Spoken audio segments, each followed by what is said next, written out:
Hello guys, hello people. Now welcome back to Ada Universe TV. I greet everybody in the house. If not the first time they come across my video be this, I beg follow me, hit that button when it says subscribe. If you don't already subscribe, I say thank you, God will bless you now for me. Make sure not forget to press the like button and the notification button. Anytime we put any program, you're down among the first people to see them. My people, my people. Now, Nigeria government they complain, say na Nigerians when e dey for outside country, Nigerians when e dey for social media, na they spoil Nigeria name. Say na people wey dey for social media, Nigeria people wey dey for social media, na they spoil Nigerian name. Nobody dey spoil Nigerian name. Nigerian name don spoil already. They don't get any name where they protect. Now, this Israeli people will be say they call Nigeria come shoot movie. When Nigeria government arrests DSS, they arrest them since on the 9th of July, 3 weeks ago. They say they come Nigeria come shoot movie. No. They say they come shoot movie with Igbo people about Jewish, maybe for know their history and all that. Now they come for. The Nigeria DSS police people carry them, catch them, without telling them the reason why they arrest them. They arrest them, put them for cage. They not tell them the reason why they arrest them. They deny them everything. They deny them food, they deny them phone call, they deny them everything. These are foreigners, so foreigners who from that country come Nigeria. Now Nigeria DSS feel arrest like this, keep for 3 weeks.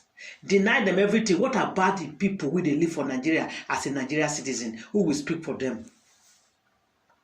If Nigeria police will do this thing to foreigners, now that they interview them, that they talk what they pass through for Nigeria DSS and do, what go happen for Nigeria citizen? Nigeria people who they live for Nigeria where police they arrest, what thing they do them? If they fit do this thing to foreigner, how can you arrest person? Not they happen for anywhere for abroad. If you arrest somebody, you must give the person access to a phone call. Anywhere for the world. You must call a family member, let them know, say, see where I did. Look for lawyer for me. You can't deny the person everything. You can't arrest person, you not tell the person the offense what the person commit. These people now say they just arrest them without telling them they don't know why they arrest them. Nothing. Say that they just carry them, say that they mingle, that they do things with the Igbos. So, if they do things with Igbos, so that is the reason of the arrest or what? Now they disgrace on herself, because all social media, all the whole world go hear this matter now. You not busy now people, Nigeria people when they outside country, they disgrace Nigeria now. Now take on a hand, arrest these people. Now deny them access to everything, no. Not be social media people now, they do one. This Buhari regime, me I don't understand what they happen. Make una fix things right now. Make una handle things well. Make una calm down. Nigerian name don't spoil already. Make una calm down, handle these things well. The way things they go for Nigeria, it no balance. Nothing they work for Nigeria. Now they had sort of top of injury. Nothing they work. Nothing they function. Just look at the disgrace we are getting now. See what they talk, say they face for Nigeria. My people go live now. Make una watch this video by yourself. And make una tell me for una comment station what do you think about this matter. I go see you again for my next video, guys. From Ada Universe. Thank you and God bless. Bye. All right, good morning. I'm here with Rudy Ruckman and David Benaim. I'm so excited to see you. You've both just been freed from Nigeria. You captured on July 9th in the morning from synagogue, taken to DSS state prison. How does it feel to be back? I mean, always when you come to Israel, it's all of a sudden that you can come and breathe. For me, when I'm out of Israel, it's like I'm holding my breath. And finally I come to Israel and I can breathe again. But additional, on top of the usual experience when you're coming home, we just went through 3 weeks in a cage, locked up, for no reason. We did nothing wrong. We just came there to show the stories of the Jewish life in Nigeria, the Igbos. And although we weren't able to do our full project, we're still not going to stop, and we're still going to show their stories and showcase so that they get recognition and people understand who they are. But obviously we're very tired and very happy to be back home. Yeah, it's amazing to be home. It never felt that amazing to like say that we are back home in Israel. For somebody that just met Aliyah a few years ago, it has a lot more sense. But we feel great. We are very thankful about all the people that really worked tirelessly to like help us being back home today after 19 days of captivity, 20 days I think we would say for the full period. But yeah, it's amazing to be back home. Why did you go to Nigeria first? Yeah, so our first season is on Africa, and so we have 6 different countries across Africa, each with different and unique different stories. Nigeria is just the biggest story. It's just the most amazing community that's very different than the others. There are 50 million Igbos that they estimate, and it's just the biggest story, so that's the one that we wanted to start with first. David, can you speak a little bit about what it took to release you? It took a lot of effort from 3 different kind of chancelleries, embassies, French, American and Israelis, that were really like in coordination. Each of them had their roles, and we can't like discuss like every single details. First of all, we have to learn all the details because we were kept secret from like a lot of it during the time we were there, because we had no means of communication most of the time.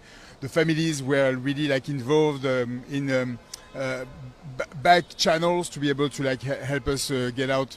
Finally, kind of quickly when you look at similar stories, but we were helped with like a lot of like forces.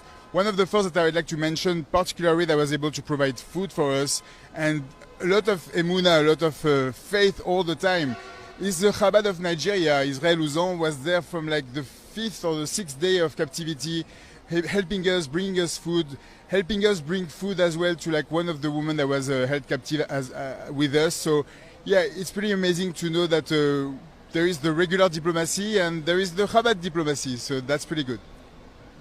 Now, I understand that when you were taken by about a dozen men in ski masks.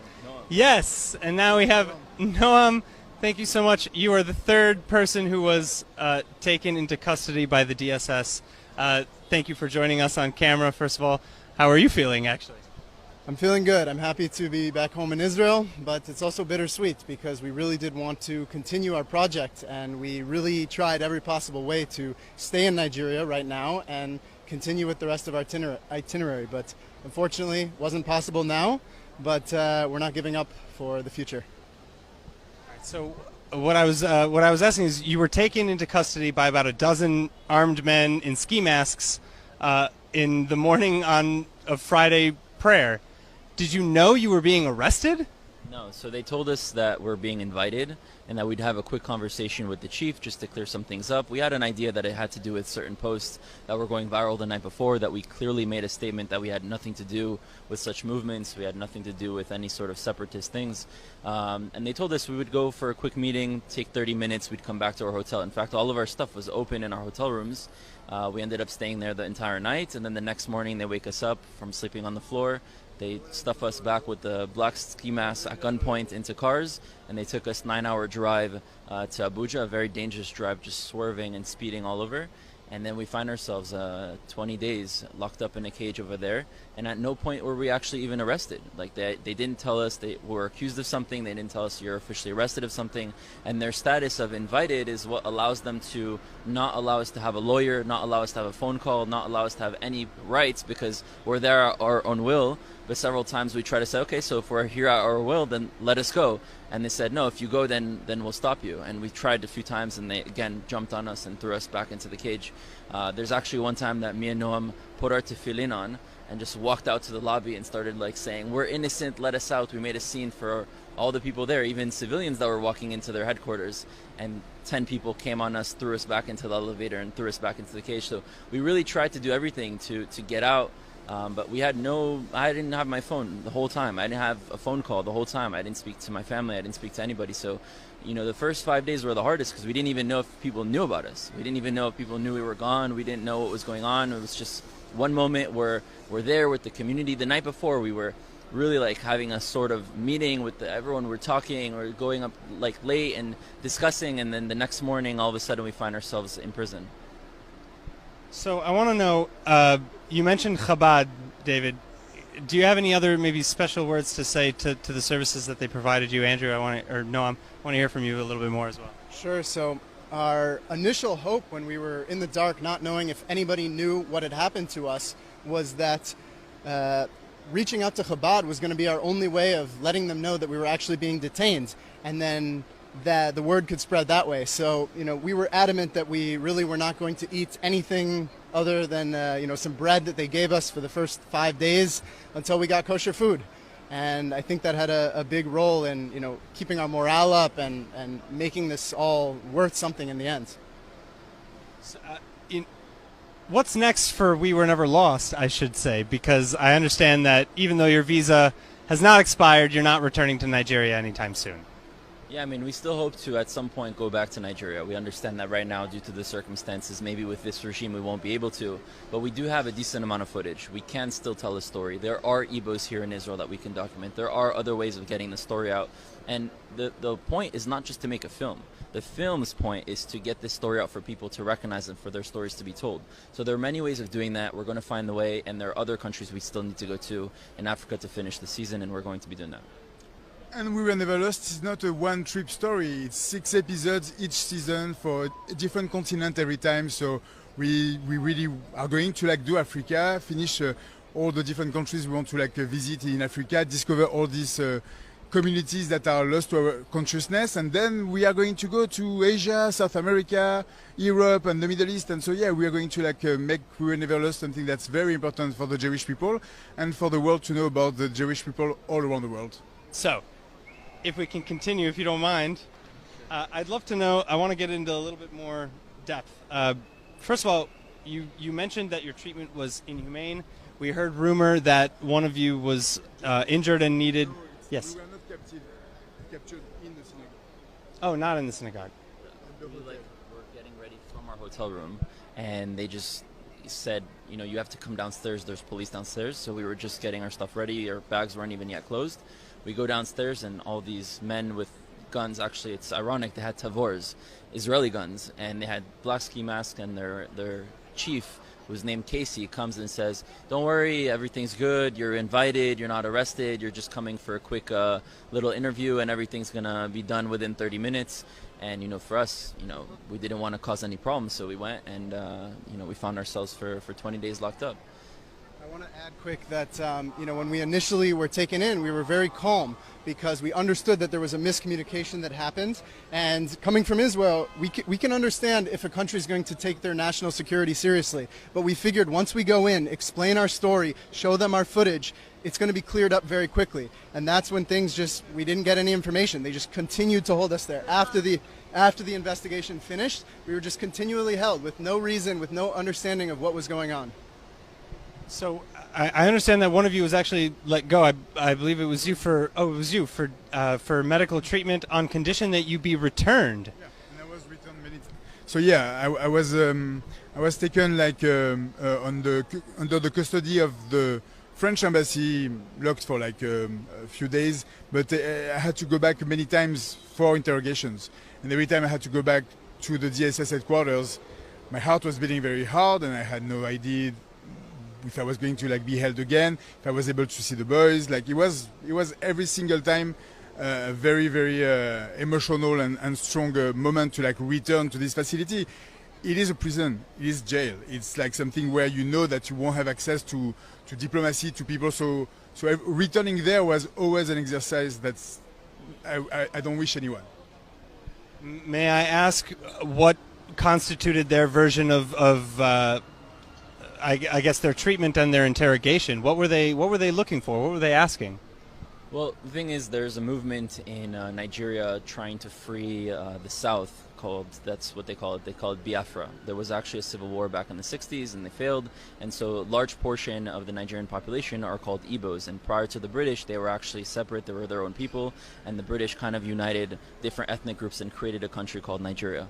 Now there are different movements within Nigeria trying to separate and create their own autonomous regions, and these Igbos, a lot of them identify as being Jewish, and there is a state for the Jewish people, it's Israel. So some of those people also wave Israel flags, and when they do certain protests and talk about freeing their country and their land, which again we have nothing to do with, they associate that to Israel. So all of a sudden you have Israelis coming saying that they want to do a documentary on the Igbos. For us, it was documenting Jewish life experiences, culture, aspirations. And then you have some bloggers saying, oh, finally Israel's here to help us to free Biafra and all sorts of things that, you know, obviously were not true. And the government comes and out of nowhere just takes us away. But I think they knew from the very beginning that we had nothing to do with that. It's very clear. We had made public posts that we had nothing to do with these extremist things. I mean, what our project was doing has been live and public for a year. And we've kind of got the experience in Nigeria that everything takes very, very long. You know, very, very slow.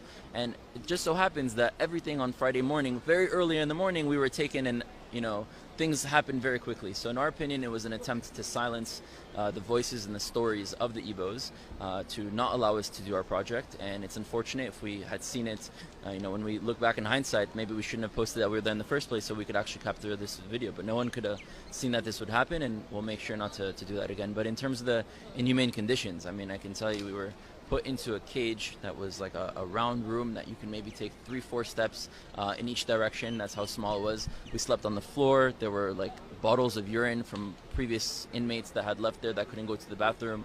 There was no AC for the majority of the time. Mosquitoes, bugs everywhere. There was no light. We were just in the dark, in heat, sweating on the floor, and this is how we would sleep. And they would keep us there until they would want to ask us questions, and we complied with everything. We answered all their questions. We even provided them with our actual footage to show them we're not here to do anything political, anything controversial. To the contrary, we want to show a positive image of Nigeria. This is going to show more of a different side that hasn't been told. But obviously they didn't care about that, and I think that there are people within different political positions that don't want the story of the Igbos to be told, but that's not going to stop us from telling it. So, Noam, I want to come back to you. You're the man